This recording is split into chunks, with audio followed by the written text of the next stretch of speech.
Reascend is live in about 30 seconds. Okay.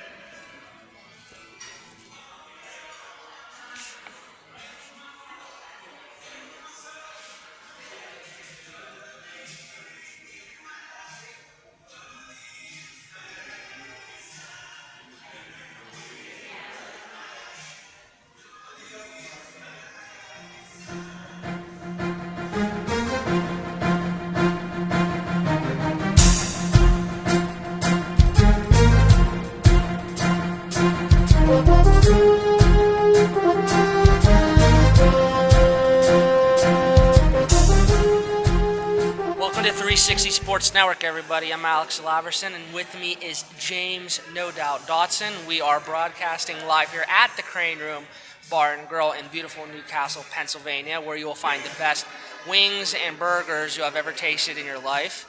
Dotson, what's up? Not too much, man. How was that track last night? Did you win any money betting on those horses? Technically, I came back a winner. I was up $28 when I left, and for most people, you know, you hear stories they're coming back minus $500. So even if it's 28, I don't care. I'm a winner. I didn't do that well with the horses when I went to West Virginia at the casino. I did a lot better though. So you're telling me that dumb luck was better than your sports prognosticating when it comes to thoroughbred horses? It's like that with fantasy football. I study horses and I study fantasy football, and it just seems to be a crapshoot, at least when it comes to me. Did you play craps? Speaking of crapshoot? No, I did not, but maybe I should. You're missing out. You're missing out. That's the best odds. Yeah. Well, like Alex said, we are here at the Crane Room in Newcastle. If you are in the area, we encourage you, come on out, get some wings. It is pasta night here at the Crane Room. It's special every night, but you can't go wrong with pasta night here in the Bread Bowl. But I might have to get some wings here later. You know me and my Crane Room sauce wings, but that's another story. Well, why don't we get right into the sports story of what seems to be the entire NFL offseason, Bounty Gate. We've had a little bit too much going on with it so far in terms of what really happens and what has been happening with New Orleans. And now there's even more news coming out that bounties have existed as long as 20 years ago from Chris Carter's early days. So I don't know. What do you think of all this going on, Alex? I'm just so tired of it. I'm tired of hearing about all these bounties and things like that. And I understand it's a new issue that came out, but I think it's kind of gone a little too far. Chris Carter said, football, it was like a fraternity earlier on SportsCenter today. And, there's, things you do and you don't do, lines that you cross. And to me, the things Chris Carter was talking about when he said he would go up to a player, maybe one of his O-line, and say, hey, I need help here, Romanowski's out to get me or whatever. So he said something along those lines. I have no problem with that. It's not like he was saying, hey, I want you to go take out his ACL. He's trying to say, hey, this Romanowski, he's a sick dude. I might need some help here. And like he said on SportsCenter, him and Moss, we're at 200 pounds. There's no way, realistically, you can fight a 300-pound linebacker. And I'm all for sticking up for yourself. But, football is just such an intense physical game with those kind of monsters. I have no problem with it. No, I don't have a problem with it either.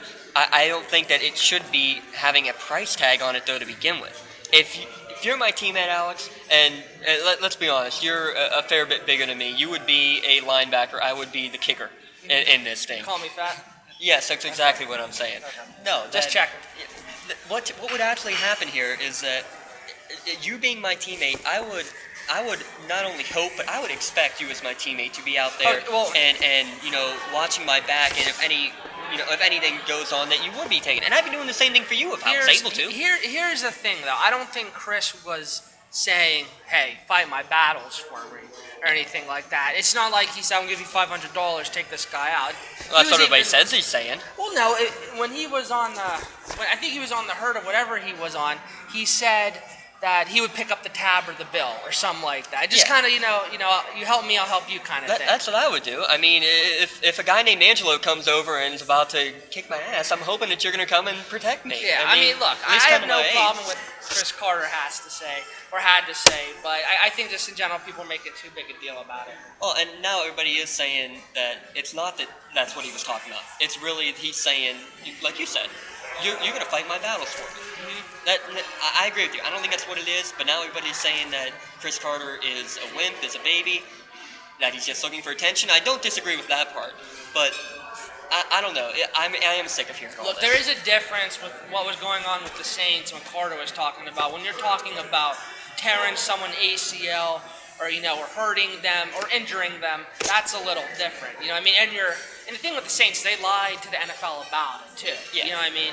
And I think the thing I got most out of Chris Carter is that it's proving that this bounty stuff has been going on longer than what players are fessing up to. You know Right. what I mean? So how do you distinguish between a bounty that is suspendable versus something like what Chris Carter does, or should Chris Carter's have been suspendable? I think back it's in the just day too? the word bounty. What if it wasn't called bounty? You know what I mean? To me, what Chris Carter did Pay to wasn't play, pay to play, pay to It's- hurt, pay to hit. But Carter wasn't really paying. To me, picking up the tab or something. I don't know. It just seemed like to me I was You getting. you just went and bought me a beer. Is that not picking up a tab?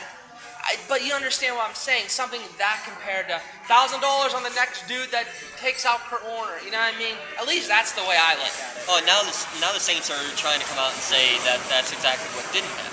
That they're not saying that it was paying $10,000 to go and tear. Well, they had the someone's audio ACL. though. Yeah, but even that you can construe that anyway. The way it's saying is like, let's see how strong that shoulder really is. Is that saying let's go and punch him in the shoulder and deliberately kick him when he's on the bottom of the pile in that shoulder, or is it saying let's hit him hard in the shoulder legally? Yeah. I mean, any lawyer can go and pick that one apart. I don't know. Well, I mean, it is what it is. Bottom line, I think this thing's being blown out of proportion, and football's a physical game. You know what I mean? If Chris Carter would have said, take out his ACL, I would have been maybe a little different, but Right. I don't know. I just think this whole thing, like usual, is blown out of proportion by the media. Now, the question that they're really starting to go through is, do all these concussions that have been going on, and I mean, can't go without mentioning Junior Seau, who took his life this past week, which is all being now led to the thought of essentially like a post-traumatic stress syndrome stemming from all these concussions over the years. Is this bounty stuff, or call it whatever you want if you don't want to call it bounty, but does all this kind of tie right in with the concussions and with everything that comes up as a result? Look, I mean, if your head's taking that many shots, you're going to have issues. You know what I mean? And I don't blame the NFL for wanting to protect their players even better. But I think when you sign that dotted line when you're drafted or just undrafted, whatever, you know the risks that come with it. And I don't know if there's really much you can do. You know what I mean? And it's just something that. Okay, here's a perfect example. Kurt Warner said, whenever he's getting a lot, he said, I actually wouldn't want my son to play football. Well, I mean, first of all, I don't blame him for taking that stance. You see everything that's happening. It is a physical and violent game. It's not like he was trying to say, I'm not going to let him play football. You know what I mean? If I'd rather have my son be a nerd or an athlete, selfishly probably an athlete, but I probably would feel more comfortable if he was just a... I'll tell you what, watching Yeah. all these videos from the past week, just after the Junior Seau, they're talking about the youth programs and all things coming up. Seeing some of these hits that some of these little kids are making, not only are these coaches, who probably shouldn't be coaches because half of them don't know the game well enough, Yeah. I mean, they're doing everything wrong. So the technique is all wrong. They're lowering their heads. They're risking themselves injuries, but everyone else around them. I wouldn't want my kid playing on that sort of team either, especially something as violent as football. Yeah. Well, I mean, it is what it is, I But guess. then what do you say when the NFL comes out with reports saying that medical studies show that former NFL players actually live longer than men in the general population? I don't know. I'd like to maybe do more research than just a ESPN article or NFL article. I don't. I'm not really worried about that. It just, bottom line, you're taking all those headshots. You have multiple concussions. I mean, you're open to this type of stuff. Well, It's gonna happen. I agree. Or not, it's going to happen. It's very likely that I just find it odd that the only player that there was a larger amount of death, a larger percentage of early death than the general population is defensive linemen, and that's due to heart disease. Well, I think we can understand when they're all over 300 pounds. I think it's a little bit understandable. Yeah. But I don't know. I just find something like this coming out at this time to be very, very interesting, Yeah. for lack of a better term. Kind of. All of a sudden, where was this? A while ago. Yeah, why are we talking about this now? I wonder why. It is what it is. But All right, well, I think we're going to take a break here pretty soon. Let's take a quick break. When we come back, we'll talk a little bit more about the NFL, maybe give some draft trades, and I'm sure we're going to have to talk more about Bountygate at some point, but I'm sick of it. So, you know what? We're going to discuss it ourselves. Forget Bountygate. We're done, right? Yeah, I've had enough of this. All right, good deal. This is 3SN Live from the Crane Room. Again, if you're in the Newcastle area, come on out and join us. Otherwise, we hope you're enjoying. We encourage you to call, or not call, I guess, but tweet into us on Facebook or right on our website. Send us messages. We want to hear your insight on Bountygate and on everything else. So, from the Crane Room, we'll be back in a few minutes.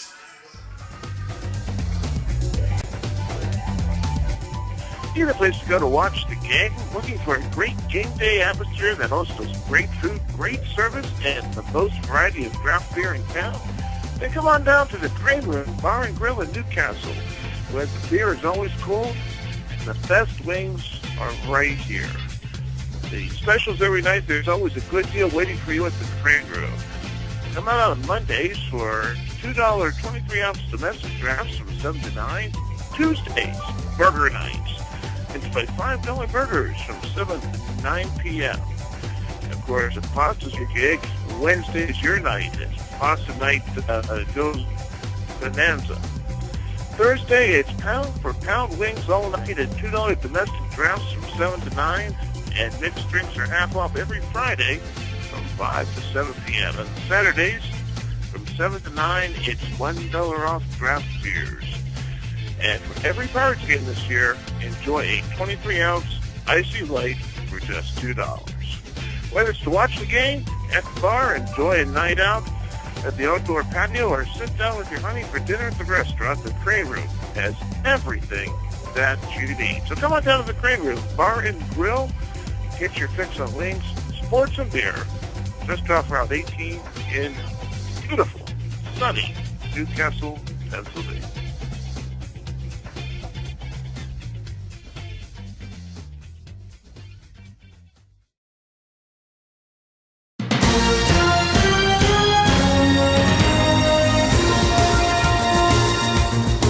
We'll be back to 3SN Live in a moment, but first it's time for a 3SN Sports Break. Rangers outfielder Josh Hamilton made history last night, hitting 4 home runs against the Baltimore Orioles. Hamilton went 5 for 5 with 8 RBIs in the 10-3 victory. Hamilton became only the 16th player in Major League Baseball history to hit 4 runs in a single game. The first round of the NBA playoffs are wrapping up in a hurry. San Antonio and Oklahoma City have already advanced to the next round, with the Spurs sweeping the Utah Jazz and the Thunder sweeping the defending champion Dallas Mavericks. The Indiana Pacers finished off the Orlando Magic with a 105-87 victory last night at home. They became the first team from the Eastern Conference to move to the conference semis. The Atlanta Hawks and Chicago Bulls both forced Game 6, with victories at home last night. The Hawks travel back to Boston tomorrow, while the Bulls head to Philadelphia, both looking to force a crucial Game 7 back at home. The Bulls hope to have Joakim Noah back for Game 6, and of course they are still without Derrick Rose for the rest of the playoffs. The Lakers could not wrap up their series against the Denver Nuggets, losing 102-99 in Game 5. The series goes back to Denver for Game 6. Should the Nuggets force a Game 7, then Lakers forward Metta World Peace will be eligible to return for Game 7. Remember, the former Ron Artest was suspended 7 games for his vicious elbow against Nuggets player James Harden. The Memphis Grizzlies and Miami Heat both look to wrap up their series tonight, each on their own court. And now to the NHL playoffs. Without Claude Giroux, the Philadelphia Flyers could not muster enough scoring to extend the series against the New Jersey Devils, falling last night 3-1 and losing the series 4-1. The Flyers scored 30 goals in their opening round matchup against the Pittsburgh Penguins, but could only score 11 total goals in the conference semifinals against the Devils.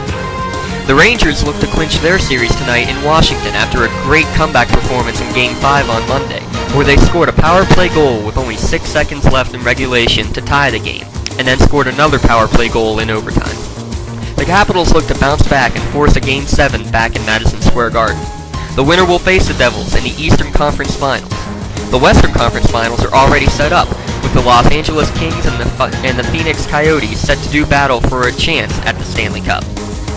A day after 4 Saints players that were suspended as a result of Bountygate each appealed their suspensions, a new twist in the existence of bounties has come forward.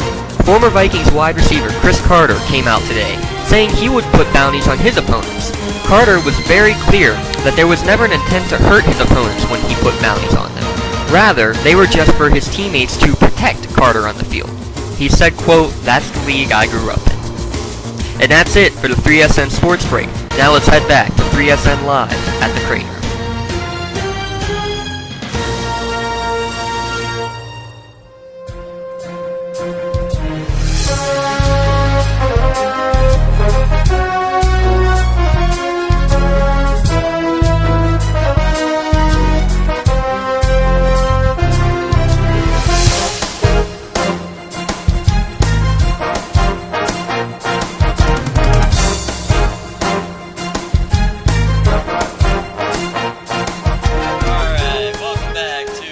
Live from the Crane Room in Newcastle, Pennsylvania. If you're in the area, come on out. It is pasta night here at the Crane Room. We always have some good stuff going on here at the Crane Room.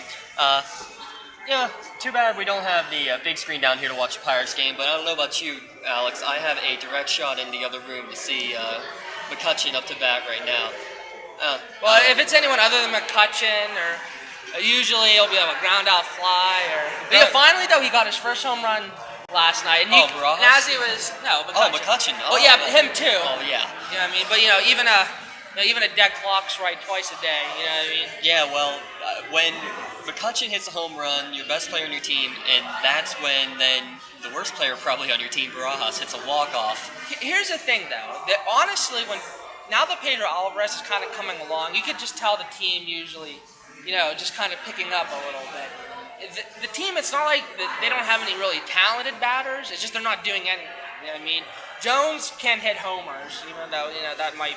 Alvarez can hit homers. Yeah, but now he's coming along. Though McCutcheon, but when McCutcheon was crossing home plate yesterday, he just looked up to the sky and was like, finally. About time. About damn time. It took him just as long as Albert Pujols, but exactly. That's another story. Yeah, but all right. Well, let's continue a little bit more with the NFL. We want to talk a little bit about the NFL draft, just about some of the grades that some of these teams are going to get based off their picks. Who did well? Who got what they needed? Who fails? Who drops out of school? Who's getting kicked out of school? Somebody's mad. Well, inside joke, fellas. Yeah, we gotta love a little of that. Sound like Seamus. Let's start with the hometown Pittsburgh Steelers. We need to talk about them. What do you think, Alex? How did they do in their draft? Okay, without trying to sound like a homer or anything like that, I think, or biased, whatever. I think they had a really great draft. David DeCastro, couldn't believe he fell to them, and Mike Adams. If Adams didn't have all the, marijuana, if he didn't get caught marijuana, all the issues he had, they both were at one point projected to be top 5, top 10 picks. So in my eyes, essentially, they got 2 top 10 talents. That's the way I'm looking at it. I like Rainey, the running back that got out of Florida. He's small. Some people say he's a Maurice Jones-Drew type. I don't know about that yet, but he's going to be a third down situational back, something like that.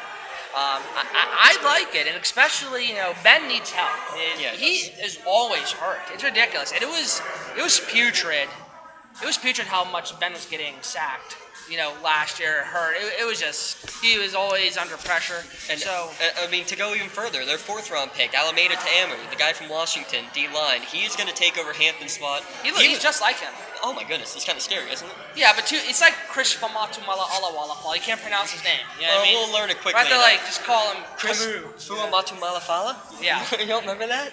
Come on. No, he was supposed to be a 2nd round pick. They got him in the 4th round. The value was unbelievable this year, and that's why a lot of places you see they do give him a the Steelers always seem to draft solid. They really do. But this one's just excellent. Well, when the 2nd and 3rd best offensive lineman lasted until pick 23, 24 of the 1st round, there was no reason you couldn't go there. And DeCastro, they were saying, is better than Alan Faneca. If DeCastro was gone, they probably would have went with Hightower out of Alabama. And that's what I think everyone thought they'd go that route, but no one thought DeCastro would be available. And that's what I thought they would go too, but again, DeCastro shouldn't have been available. Just real quick before we go to another team here, it just seemed like mock drafts this year were so irrelevant. With all the trades that happened and everything, you knew who the top 6 were going to be, or top 5, whatever it was.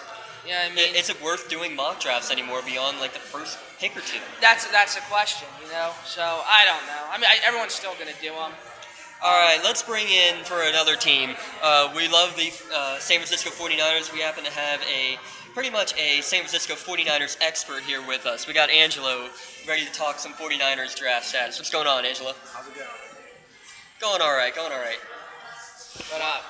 So, I would have to say San Francisco filled their two voids that they had on offense. They went and got a receiver, hoping he's a big play threat, which also fits into the West Coast system with Harbaugh. And I see Michael James being a great steal in the second round. I mean, he projected lower, but I think overall, I can see him looking like Shady McCoy with his versatility, and he's going to come in as a third down back. We already have Kendall Hunter, he was a great draft last year. Frank Gore's on the decline. I can see them two being a 1-2 punch, a lot of speed. Harbaugh likes his trick plays and 3 tight end sets, so I can see a lot of open holes for them to gallop through. You said it right there, though. Frank Gore, maybe on his decline, he still had a pretty solid year last year. He did. I mean, whether it's Gore and Michael James and Kendall Hunter, any of the three, you need to have multiple running backs anymore, right? Absolutely.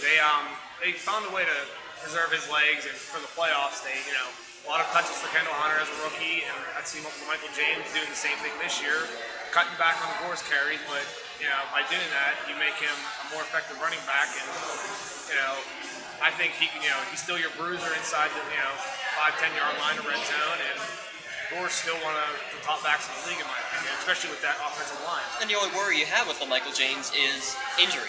Well, when you got 3 running backs, you shouldn't have to worry about that as much, right? That's right. He's definitely going to help us, because I think our defense is absolutely.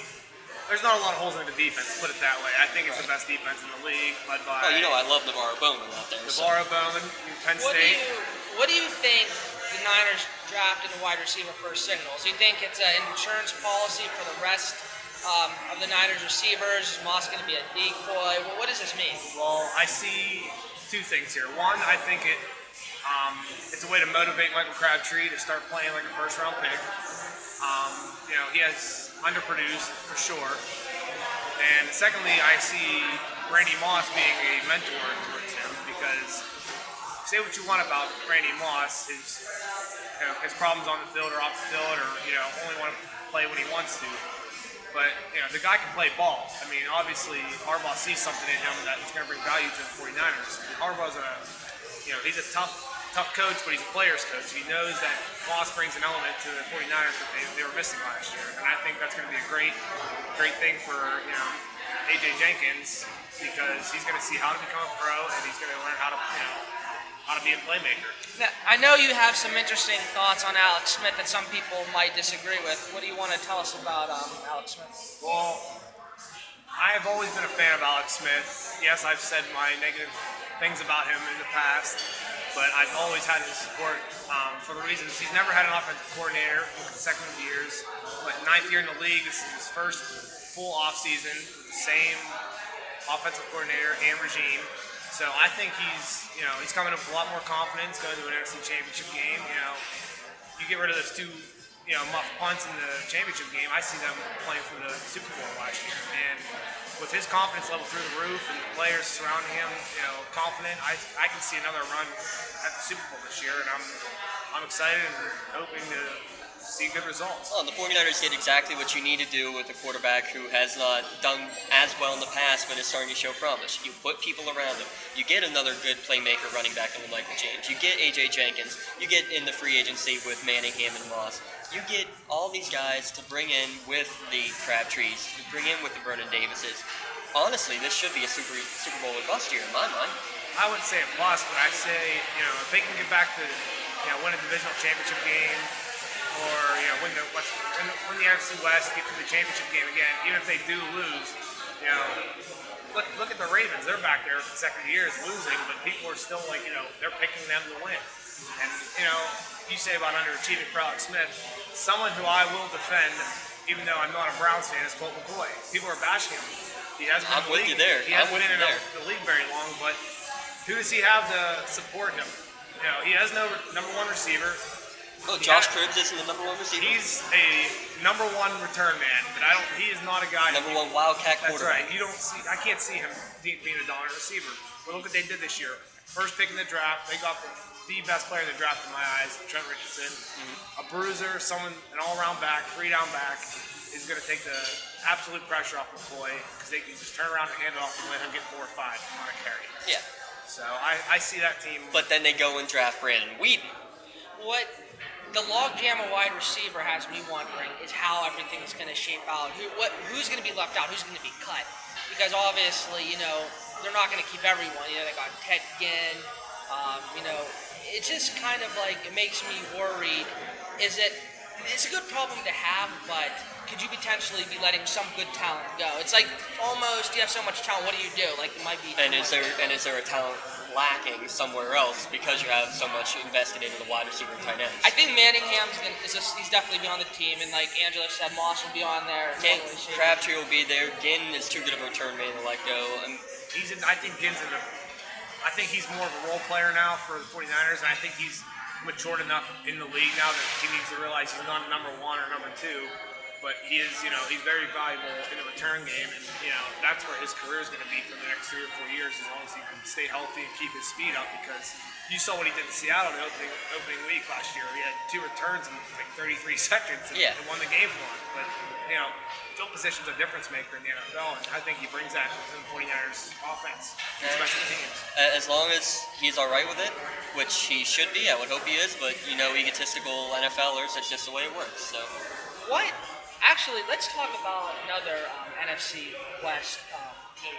How about the Seattle Seahawks taking the defensive end out of West Virginia? Was it Bruce Irvin first? Yeah. And look, I'm not saying he's a bad player. I think he's a great player, especially following him in the Big East. But it's kind of, to me, it was more of like, couldn't you wait to get him? You could have got him in the later rounds, perhaps. And I don't know how I feel about Pete Carroll, to tell you the truth. I mean, he brings over Tavares Jackson. And he did get Sidney Rice, but that really didn't go the way he planned. I don't know how I feel about him, to be honest with you. So again, you've only been in the league a couple of years. You got to give it time to go through. Well, he was. Well, I guess he was in the league before. New England. Think about that. Yeah. But even still, though, it's a new league. Even 10 years down the road, you got to get back into the swing of things. You can't expect to go from worst to first in the course of a couple of years. Heck, they made playoffs last year and they beat the New Orleans Saints. So, I mean, you can't say that he's done nothing. They had a little bit of an off year last year. They went out, did some big things. They drafted Russell Wilson, see if that'll come up big. I like Pete Carroll. I like Pete Carroll as a coach. I think he can do great things with a team. Really, that's still to be seen. What opponent worries you the most coming into the NFC West this season? Would you mean divisional what rival? Yeah, or what you mean team? Overall on our full schedule? What teams? What team in will the NFC challenge? West? Yeah, will challenge the Niners for the conference crown, for the division crown. Well, I'm a fan of Jeff Fisher's. I like him as a coach. I think he does great things with teams. Now that he's going to have Sam Bradford healthy this year. He Hopefully. signed Cortland Finnegan at cornerback, who's the defense. The Rams scare me if they could get some weapons on offense to help Steven Jackson. But I still think the West runs through San Francisco. I mean, if you can't score points, San Francisco is not going to give them to you defensively. You don't see Arizona with Pitts and Floyd being in trouble? I like that pickup by Floyd. I'm seeing with that team, Arizona, Fitzgerald, one of my all-time favorite players, college and pro right now. I don't see them having a quarterback consistent enough to get them the ball. I mean, yeah, a great player can make plays, but I'm not sold on Cobb. And Skelton, he's helter-skelter out there. You never know what's going on with him. And Helter-skelter. I think I agree with Angelo because remember, the Cardinals gave up a lot to the Eagles for a guy who's only played a few NFL regular season games, and maybe he does turn it around. You know what I mean? But you have Fitzgerald and Floyd. You gotta be able to get the ball. Right. So And I don't know, maybe we'll be seeing some San Francisco versus Dallas playoff games again, like back in the good old days. And I mean, honestly, the Cowboys, they have the talent. They just need to put it all together. Now they go out and trade up for Maurice Claiborne. Any of these 3 wide receiver teams, like Philadelphia, like San Francisco, they should hopefully be able to contain them. And I mean, I think if the Cowboys can stay healthy, they should be a contender as well. And I think if so, we might have the glory days of Niners versus Cowboys again. I heard Jerry Jones on the Herd, it was last week, I believe. He said, Romo's not getting any younger. Jason Witten, Marcus Ware. He's like, it's make or break now. And he said, Claiborne.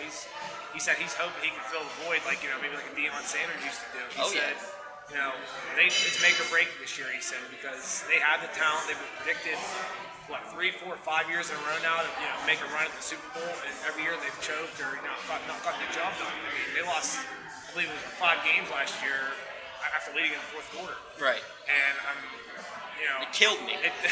Watching those week in, week out, let me tell you. But I don't know. I just see Dallas. I think it's a psychological thing with them because they got the talent, they got the players, but it's like come crunch time, they just don't come Something through. goes wrong. Is that a Tony Romo issue, perhaps? I mean, I think Romo's a great quarterback. I would take him in a heartbeat. I just don't think. I think he's a good quarterback. It just, other than the one game, I think it was against San Francisco last year, he's not really proven to be a fourth quarter clutch quarterback. You know what I mean? Yeah. No, I'm gonna throw that out there. They've been trying to say that since the dropped field goal. So. I mean, and look, most of those games were defensive problems, or his coach calling timeout and null and voiding a nice 50-yard field goal. I mean, things happen. I don't know. Let's go one last thing before we take one more break. What do you think of the Redskins taking Griffin, trading up to get Griffin, but then going and taking, in my mind, the third or fourth best quarterback in the draft, Kirk Cousins? Well, it's a good problem to have, I guess. So like you said, he's one of the best quarterbacks in the draft, but a lot of people wonder if that could stun his development a little bit. Maybe it'll help him, maybe it'll push him, but he's their first overall pick. He's meant to be the future of Washington. So I guess I don't understand it. Like, I don't blame it, but I don't see why you would necessarily go out of your way to do that. You know what I mean? But here's the thing, though. Here's the thing. The Redskins have had such putrid quarterbacks, the last 10 to 15 years? Yeah. Maybe they're just kind of thinking, we can't go wrong with one of these guys. We've got 2 of them, you know what I mean? Maybe, I don't know what it is. I just don't, I don't know. It's hard for me to say. I still think RG3 is the man, and I don't. Cousins could probably maybe be traded or something. I don't know. I find myself comparing RG3 to Vince Young coming out of college. I mean, both won the Heisman, drafted high, and, until RG3 can prove to me that he can carry the load and be a good quarterback, he's on Vince Young's level right now with me. I mean, I need improvement. That's the way I'm looking at it. And Kirk Cousins just sitting there waiting for his opportunity. So then, is it wrong then that Griffin's already been named as the head coach? As the starting quarterback? That's perplexing. But maybe they're just trying to send a message. He's the guy. Maybe just kind of get it over with instead of all this quarterback controversy. And what happens when Cousins goes and kicks his butt in minicamp? Then what do you do? I don't see anything leading up to this first game of the season changing this depth chart. But I do see RG3, in my mind, being a better quarterback than Vince Young and actually being a decent mobile quarterback because, you watch some of his highlights at Baylor, he throws that ball with the flick of a wrist. I mean, he's so athletic. I think he could top out like Michael Vick. I could see that, right-handed Michael Vick, lightning in a bottle, they say. But I can see him, he got the gun, he got the cannon for it, he got the movement, the mobility. Just a matter of, as long as he makes the right decisions and puts the work in that Michael Vick didn't do it early in his career, I can see RG3 being a great quarterback. Maybe the Redskins have the same mentality Angelo does. Maybe, even though they selected him, maybe they feel he really could turn out to be a big bust. Maybe that is why they drafted Cousins. What, he's going to be the next Ryan Leaf, who incidentally just got arrested again? That poor guy. Yeah, that poor guy, that son of a gun. But, I thought the same thing with Newton last year. I thought of Vince Young. Yeah. Look how it turned out to be. But I think maybe the selections of Cousins signals that even though he's the first pick, maybe they realize there's a good chance he could play him out. And we'll end it here. Just the fact that he is a mobile quarterback. He is injury prone as a result. You need a good backup. At that point, Kirk Cousins is the top on the board. Maybe he's worth picking up as a backup. I don't know. Almost like a Kevin Cobb in Philly a few years ago. Exactly. It all takes is one downfall. Mike Vick comes in, and the story is rewritten altogether. So, well, we pretty much just dominated everything on the NFL draft. We're going to take another quick break here. When we come back, we'll probably talk a little bit about some of the playoffs going on right now. Definitely going to be talking about it is the month of May, so we need to do a little quick Indy 500 preview. Again, come out to the Crane Room. Gotta love the ranch wings. Gotta love the cream sauce wings. And I don't know, I can't quite see the score, but it's always a good place here to be watching a Buccos game. So come on out if you're not listening to us. We'll be back here in a few minutes, 3SN Live.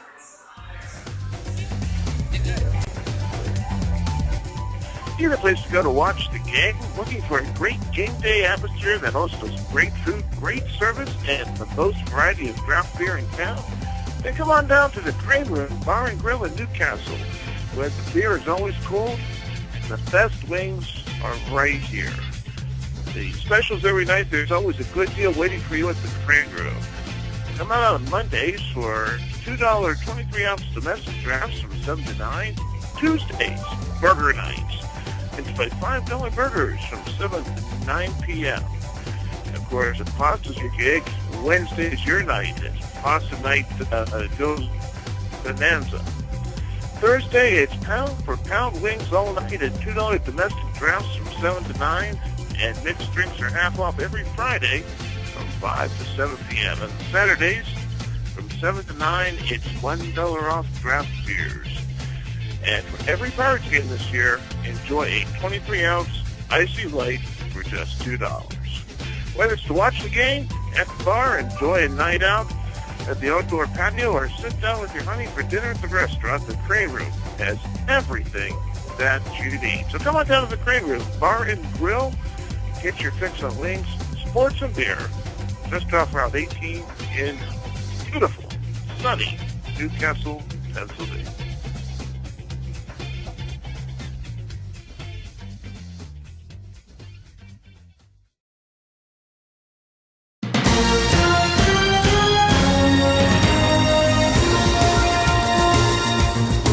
We'll be back to 3SN Live in a moment, but first it's time for a 3SN Sports Break. Rangers outfielder Josh Hamilton made history last night, hitting 4 home runs against the Baltimore Orioles. Hamilton with 5 for 5 with 8 RBIs in the 10-3 victory. Hamilton became only the 16th player in Major League Baseball history to hit 4 runs in a single game. The first round of the NBA playoffs are wrapping up in a hurry. San Antonio and Oklahoma City have already advanced to the next round, with the Spurs sweeping the Utah Jazz and the Thunder sweeping the defending champion Dallas Mavericks. The Indiana Pacers finished off the Orlando Magic with a 105-87 victory last night at home.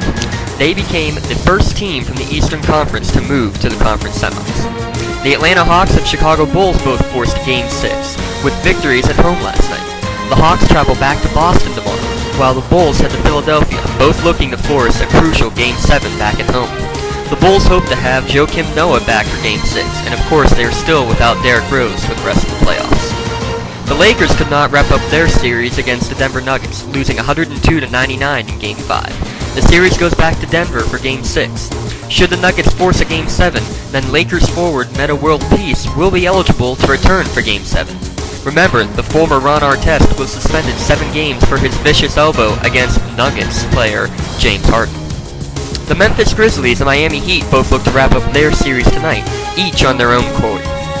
And now to the NHL playoffs. Without Claude Giroux, the Philadelphia Flyers could not muster enough scoring to extend the series against the New Jersey Devils, falling last night 3-1 and losing the series 4-1. The Flyers scored 30 goals in their opening round matchup against the Pittsburgh Penguins, but could only score 11 total goals in the conference semifinals against the Devils. The Rangers look to clinch their series tonight in Washington after a great comeback performance in Game 5 on Monday, where they scored a power play goal with only 6 seconds left in regulation to tie the game, and then scored another power play goal in overtime. The Capitals look to bounce back and force a Game 7 back in Madison Square Garden. The winner will face the Devils in the Eastern Conference Finals. The Western Conference Finals are already set up, with the Los Angeles Kings and the Phoenix Coyotes set to do battle for a chance at the Stanley Cup. A day after 4 Saints players that were suspended as a result of Bountygate each appealed their suspensions, a new twist in the existence of bounties has come forward. Former Vikings wide receiver Chris Carter came out today, saying he would put bounties on his opponents. Carter was very clear that there was never an intent to hurt his opponents when he put bounties on them. Rather, they were just for his teammates to protect Carter on the field. He said, quote, "That's the league I grew up in." And that's it for the 3SN Sports Break. Now let's head back to 3SN Live at the Crane Room.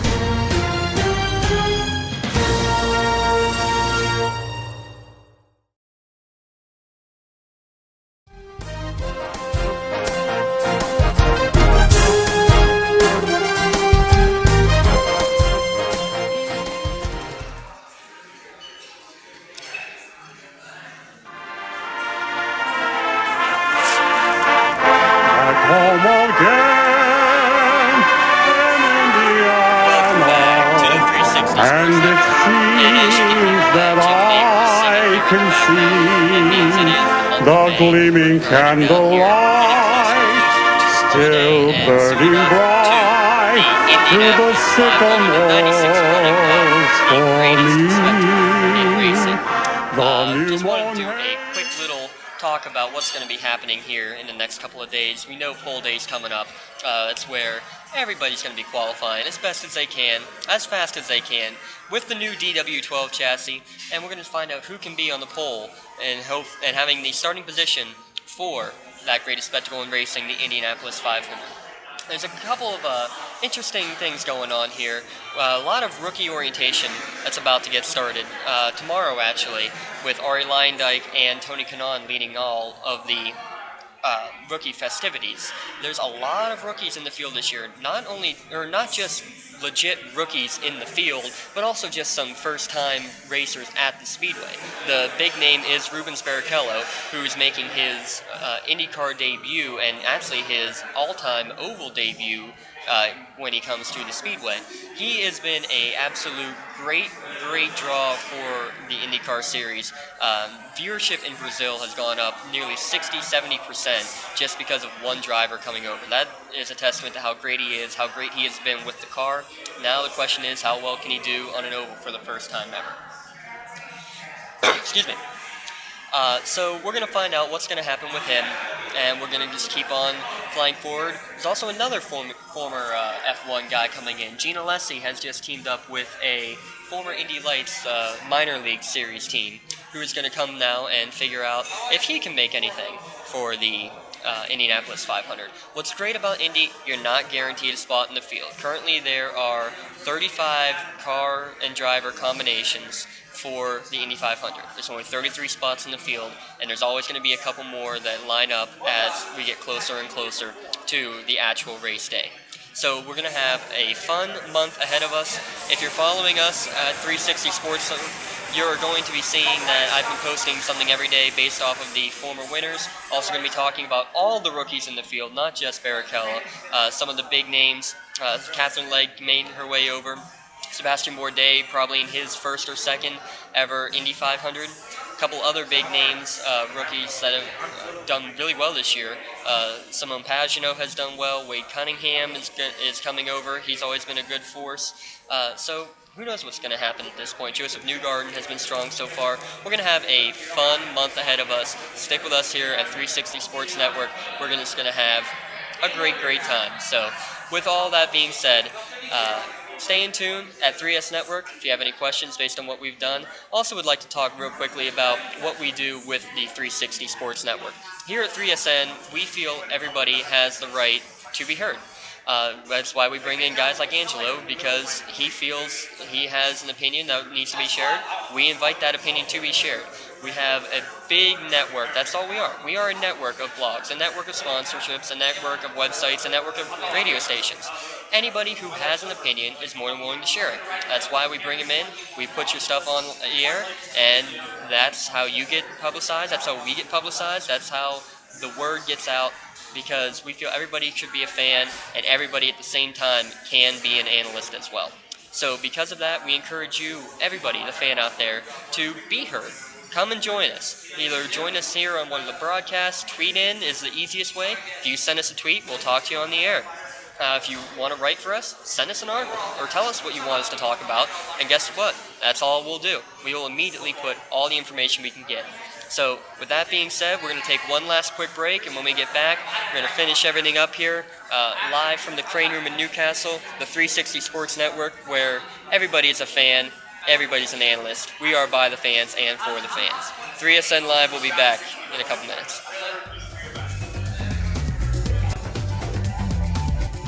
Need a place to go to watch the game? Looking for a great game day atmosphere that hosts great food, great service, and the most variety of craft beer in town? Then come on down to the Crane Room Bar and Grill in Newcastle, where the beer is always cold and the best wings are right here. The specials every night, there's always a good deal waiting for you at the Crane Room. Come out on Mondays for $2 23-ounce domestic drafts from 7 to 9. Tuesdays, burger nights.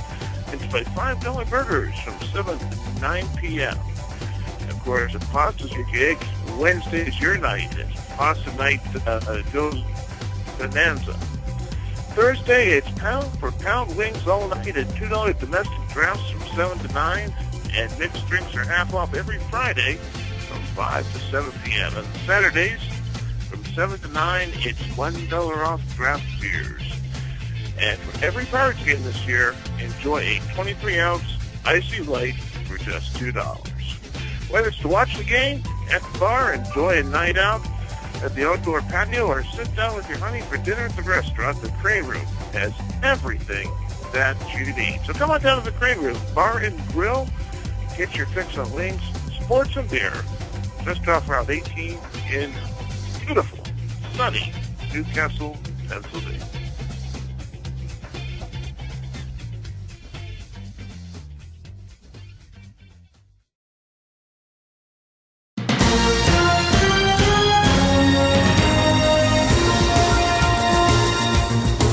We'll be back to 3SN Live in a moment, but first it's time for a 3SN Sports Break. Rangers outfielder Josh Hamilton made history last night, hitting 4 home runs against the Baltimore Orioles. Hamilton with 5 for 5 with 8 RBIs in the 10-3 victory. Hamilton became only the 16th player in Major League Baseball history to hit 4 runs in a single game. The first round of the NBA playoffs are wrapping up in a hurry. San Antonio and Oklahoma City have already advanced to the next round, with the Spurs sweeping the Utah Jazz and the Thunder sweeping the defending champion Dallas Mavericks. The Indiana Pacers finished off the Orlando Magic with a 105-87 victory last night at home. They became the first team from the Eastern Conference to move to the conference semis. The Atlanta Hawks and Chicago Bulls both forced Game 6, with victories at home last night. The Hawks travel back to Boston tomorrow, while the Bulls head to Philadelphia, both looking to force a crucial Game 7 back at home. The Bulls hope to have Joakim Noah back for Game 6, and of course they are still without Derrick Rose for the rest of the playoffs. The Lakers could not wrap up their series against the Denver Nuggets, losing 102-99 in Game 5. The series goes back to Denver for Game 6. Should the Nuggets force a Game 7, then Lakers forward Metta World Peace will be eligible to return for Game 7. Remember, the former Ron Artest was suspended 7 games for his vicious elbow against Nuggets player James Harden. The Memphis Grizzlies and Miami Heat both look to wrap up their series tonight, each on their own court. And now to the NHL playoffs. Without Claude Giroux, the Philadelphia Flyers could not muster enough scoring to extend the series against the New Jersey Devils, falling last night 3-1 and losing the series 4-1.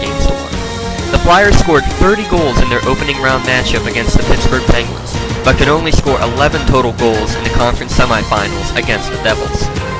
The Rangers look to clinch their series tonight in Washington after a great comeback performance in Game 5 on Monday, where they scored a power play goal with only 6 seconds left in regulation to tie the game, and then scored another power play goal in overtime.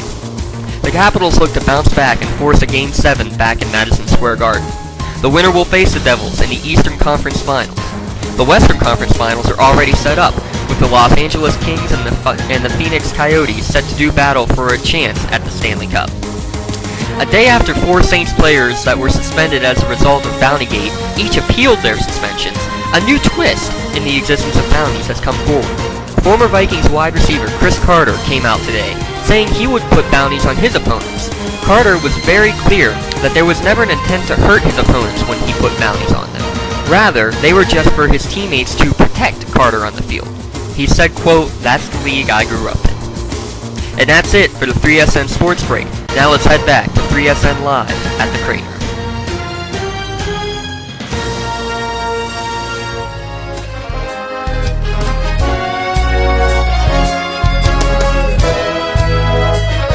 Welcome back to 360 Sports Network, everybody. We're here at the Crane Room Bar and Grill in beautiful Newcastle, Pennsylvania. Stop by if you're in the area and watch the Buccos game. But before we get off the air here, we're just going to do a recap of some things. NBA playoffs going on, NHL playoffs. Lakers lost a heartbreaker last night to the Denver Nuggets. Hey, the good news is they might get Metta World Peace back for their next series. Metta World Peace, what a guy, right? But honestly, I'm kind of sad because I was hoping the Grizzlies would win the finals this year, and they still technically can, but they're down 3-1 to the Clips. But the reason why I wanted Memphis to win is because they are the small market NBA team. No, they are. They're not the flashy team. They're not the glamour team. And in a way, they're just such the underdog franchise. You know what I mean? And a championship, what it could do for that small city, could bring so much pride. And that's the beautiful part about sports. Yeah. LA doesn't need another championship. Oh, but it's the Clippers. It's not the Lakers. Well, the Clippers, I mean- even if they go, they're like the stepchild of LA anyway. Nobody cares. And, You know what I mean, that's like, Jets and Giants, they're both equally relevant in terms of NFL with New York. But when it comes to the LA Lakers, they are head, shoulders, knees, and toes above the Los Angeles Clippers. So you want the small market team of Memphis to win. I don't blame you. But you know what? The Clippers really are. I want the Heat. If the don't go there. Listen. Don't go there. Listen. I would also want the Heat to win a title, just so everyone could just shut up about LeBron James, stop being a closer, and also just make everyone mad. How many make me titles? happy. Not 3, not Not 4, four, not five. How many do you see them winning, Alex? 0. That's right. I love LeBron when he was in Cleveland. I don't hate him now, but I do not want to see a team like that loaded up, winning multiple titles. I don't. I'm with you. Here's the thing, though. I just feel LeBron. He knows he made a mistake by going to Miami. Just the public, the media frenzy against him. He's now the bad guy, the villain. The whole NBA community is against him now. And honestly, I feel he made the NBA interesting. At least to me, he made it more interesting. You know what I mean? It's like when Hulk Hogan joined up with the Outsiders, Angela. You remember that? From the NWO. Listen, I think I would love, perfect scenario for me, I'd like them to win one title, and that's it, disband. I just want everyone to shut up, all the bitter Cleveland fans to shut up, realize how good they had it. And maybe if Cleveland would have surrounded him with more talent or did something, maybe he'd still be there. I don't know. Do you agree, or do you want him as a Dan Marino? Here's the thing with LeBron in the Big Three. I don't think the hangover of the people not liking him would be as bad right now as if he didn't do the public announcement for whatever hour it was. He didn't have that stupid reuniting thing down in Miami, that party when they were saying, oh, not 3, not 4, not 5, and being real cocky about them winning in front of their fans.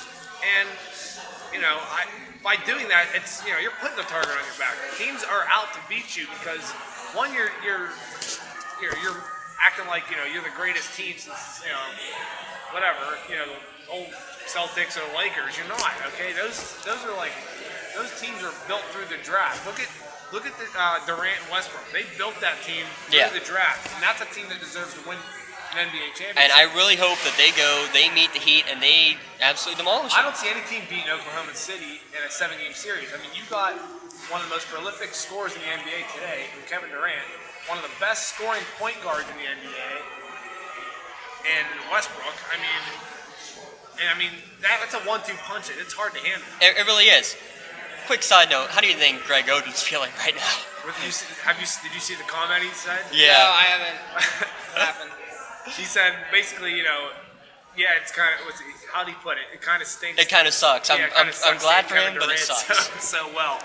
I mean, a lot of big men drop like flies nowadays. I mean, look at Oden, and someone was just drafted 2 years ago that's not playing. Remember the Darko Milicic days? Emeka Okafor, look at him. Okafor's done nothing.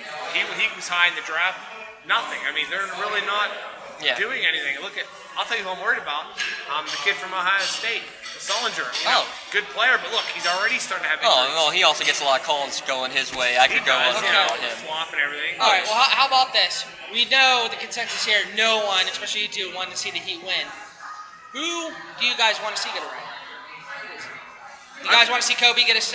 I wouldn't mind it. I'm a Bulls guy. I always have been since Jordan, and I didn't switch when they really went down pooper for so many years. But I'm partial to the Bulls. It's not looking real good right now with Derrick Rose out. I'd like to see him win because Rose is out. Yeah, that'd be cool. I'd love to see that. But in all honesty, I see Oklahoma City in the West, and the way the Celtics are playing with that team, you got Ray Allen, sharpshooter from outside, Rondo, one of the best point guards, and you got veterans Paul Pierce and Kevin Garnett.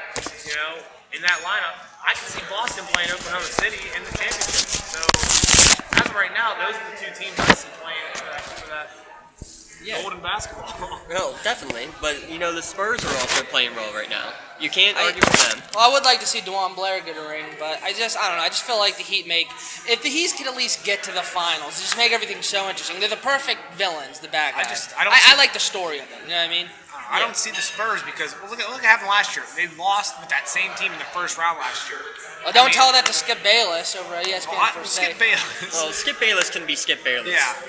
But I see, the Spurs, they lost in the first round last year in the playoffs, and I don't see them beating one of them good teams with the young, with a young backcourt. Look what they got to go up against. I mean, Oklahoma City can run them up and down the floor. I'd like to see the Thunder win it. I think they paid their dues. They took a loss last year in the playoffs. I mean, they've gone everywhere. I mean, they went all through the New Orleans junk. I mean, they did, and they just, that's a team that, that's a franchise that needs it. Yes, and especially where they're located. I mean, I can see that city. There's a small market for you there. Mm-hmm. Oklahoma City. Do they have another professional team?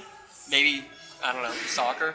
College football. They got the Sooners. That's a college football area. Oklahoma, Oklahoma State. I just thought Memphis. Thought Memphis would be so perfect. It would be, and if they can't technically they have a chance, but we'll see what happens. If they don't, I think Oklahoma City's a good number 2 for you to be looking at. All right, well, let's, before we go off the air here, really briefly hit on the NHL. I really don't have a specific team that I want to win the NHL playoffs, but all I know is I do not want the idiot Ovechkin to get a playoffs? You kidding me? Playoffs? Necessarily for someone. I'm just happy the Flyers are out of it now. What do you guys have to comment about the NHL playoffs so far? I see New York winning this game, winning the series 4-2. I don't think Washington, after that heartbreaking loss in overtime, I don't see them rebounding like they did the first time. And you're going to see New York, New Jersey for the Eastern title, and I see the Kings or Phoenix coming out of the West, though. I'd like to see Phoenix and New York, to be honest with you. I mean, the Rangers, the fan base up there is pretty good, and it's just, unfortunately, I would love to see the Penguins, but they're gone. But those are, I like the Final Four that we're looking at right now. Let me go back to the Washington thing. How dumb is this guy?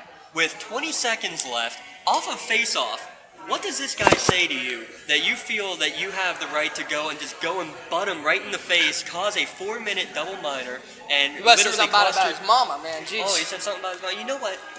Have deaf ears for 20 seconds. You just cost your team the game, the series, probably a chance at the Stanley Cup because you couldn't close your ears for 20 seconds and play some hockey. Look what happened to the Pens and the Flyers. The Flyers kept their cool the entire series and beat the Pens at their own game. You know what? That was such an embarrassment. But I'll tell you what, though. What needs to be addressed with the Pens? A lot of people are calling for Bylsma's resignation. I think that might be too much. A great coach, and it's not his fault that his player. He's not the one out there taking penalties. He's not the one out there. Not performing. You saw Bylsma, call a timeout and basically rip them a new one in that series and get them to start playing like Penguin hockey. But he can only do so much as a coach. I mean, the players got to perform, and that's why they're not in it right now. They didn't perform to their level, especially on the defensive end. The thing is, though, in hockey, coaches go so fast. You can win the cup. Look at Terrian, the last Penguins coach. He brought them to the cup and then he got fired midway through the season. It's the nature of the game, but I don't think he should go. I think maybe, after a few years, I would not have a problem with maybe trying to get some new blood in there. I know, it's hard to say. And they're also saying they're wanting to trade Jordan Staal. I don't agree with it. To have 3 great centers of Malkin, Crosby, and Staal, I think is that either. That's a good point. Thing is, though, I think more important than that, they need a good shutdown defender again. They need a Hal Gill. They need somebody like Rob Scuderi, like they had back during their cup runs. They don't have anybody who is that great right now. Well, you don't trust Paul Martin? No, I don't. Sarcasm. Hashtag sarcasm. Oh, thank you. I missed that. Yeah. No, I don't trust any of those defenders. Dominican Kolick is a great sniper. Letang is a great offensive defenseman. There's really nobody who I trust defensively. They need a Hal Gill. They need a enforcer. They need a big enforcer. When Cook is watched with a microscope on every little thing that he does, you need someone who's not. He brought that on himself. He did, and I'm not defending him at all, but he was your enforcer, he can't be anymore. It makes it difficult. You need an enforcer, you need a defender. Can you get a good enforcer and a good defender trading away Jordan Stahl? You might be able to. I hate it because I love Stahl, but if that's what the franchise needs to do, it's tough. Is it time to perhaps try and get a new goalie? No. You don't think Flowers so? one of the top. I think he's one of the top goalies in the league. I mean, you can't. It's hard to find a consistent goalie, and he had what? He had over 40 wins this year, right? I mean, that's 41 wins. He set the Penguins record this year. He was 41-14. I mean, you know that one. So without a backup that. goalie that was consistent. I mean, look at that to give him more breaks. Yeah. So. You know what? I will say this though. They do need a new goalie, a new backup goalie. At this point, you know what I mean, I would entertain everything. You know what I mean? I wouldn't necessarily go through with something, but definitely keep Malkin and Crosby. Put it this way. You don't trade Malkin, like everyone's saying. Put it this way. Can you guys name me who the Phoenix Coyotes goalie is? Who the LA Kings goalie is? Can you name me the Rangers goalie even? I can after I Google it. Exactly. It's a lot of... they're having a little powwow here trying to see if I can prove them wrong. We're actually going to go a little bit longer here, just a couple more minutes. Our guest Angelo has something to say about Albert Pujols and Anaheim Angels here. So what do you got to say? Oh, just a brief comment. Now that Pujols, he finally got off the schneid and hit that home run, his first home run. Like, what do you think?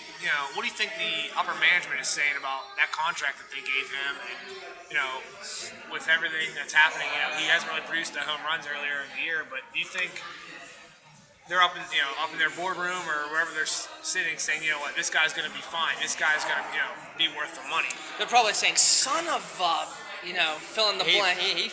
Like, what do you think's being said right now about Albert in that room? I think they're saying it's about time that he got off, and you know what? A lot of people forgot about the fact that he's going from the National League to the American League. That does make a big difference. You got a little bit more quality pitching, it seems, just because, even if it's just because you have someone who can focus just on pitching. New pitchers. New pitching, yeah. That's new pitching. They've had 10 years to be able to 10 years worth of tape to dissect them in the offseason. And I don't know. To me, it's a whole new style of ball going from NL to AL and vice versa. You're not playing the Pirates 30 times a year with our That's pitching. very true. I mean,